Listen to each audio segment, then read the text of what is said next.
Sementara itu pemirsa, polisi terus memburu Budianto Jauhari, pelaku KDRT yang kini menghilang usai menjalani pemeriksaan wajib lapor. Ya, dan dalam proses pencarian ini polisi membawa kakak korban guna dimintai keterangan. Kakak korban dibawa saat petugas mendatangi tempat kejadian perkara di perumahan Serpong Park.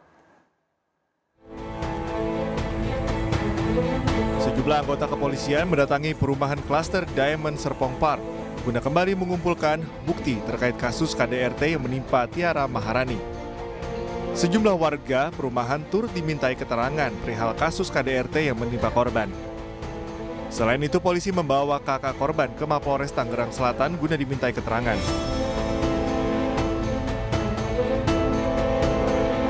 Imam selaku ketua RW setempat mengatakan jika dirinya bersama warga sepakat untuk membantu korban dan mengawal kasus ini hingga tuntas. Saya kemudian beberapa warga yang menjadi saksi mata menceritakan kronologis, kemudian menceritakan perkembangan kasus yang terjadi. Sebenarnya itu, dan semua sih berharap dan mendukung sebenarnya pihak kepolisian untuk segera menyelesaikan persoalan ini. Apa ada pembahasan mengenai penunjukan kuasa hukum atau seperti apa?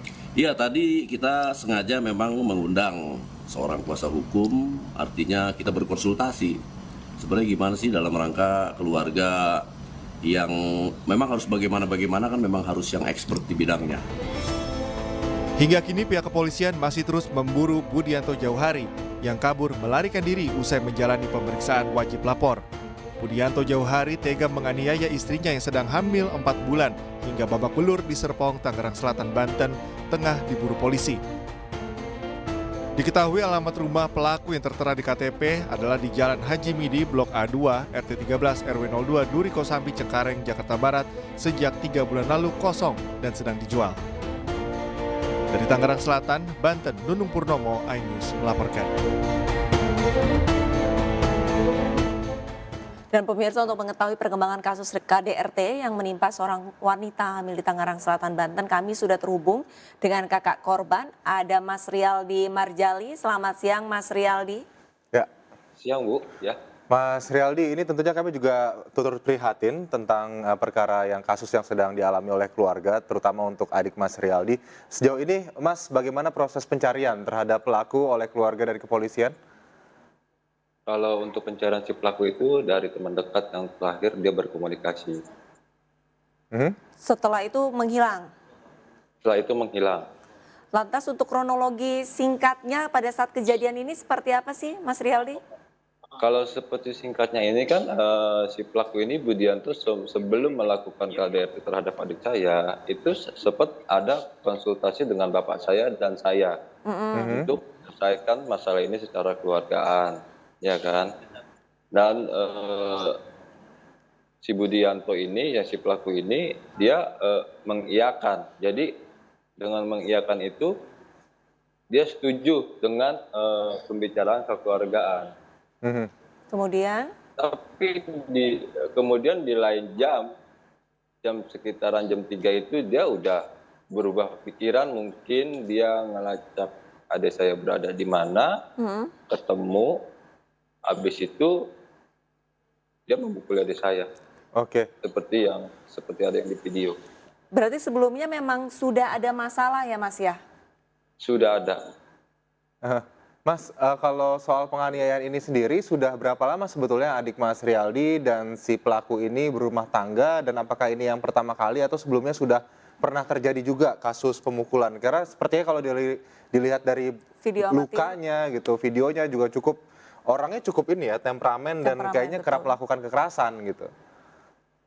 Kalau masalah sering ringan tangan sih, dia baru hari ini aja sih, baru kejadian kali ini aja. Sebelumnya itu dia kalau misalkan berantem itu cuma cekcok adu argumen aja sih. Baik, terus dengan hilangnya pelaku ini apakah ada mungkin pergerakan dari keluarga juga untuk mencari tahu dari keluarganya pelaku atau seperti apa? Atau menyerahkan saja ke pihak kepolisian? Kalau dari, ya gimana tadi? Jadi nanti ada...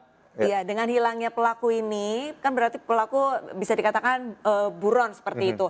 Nah, ini dari pihak keluarga dari Mas Rialdi, apakah turut serta membantu polisi untuk mencari keberadaan pelaku atau ya sudah diserahkan semuanya ke pihak polisi?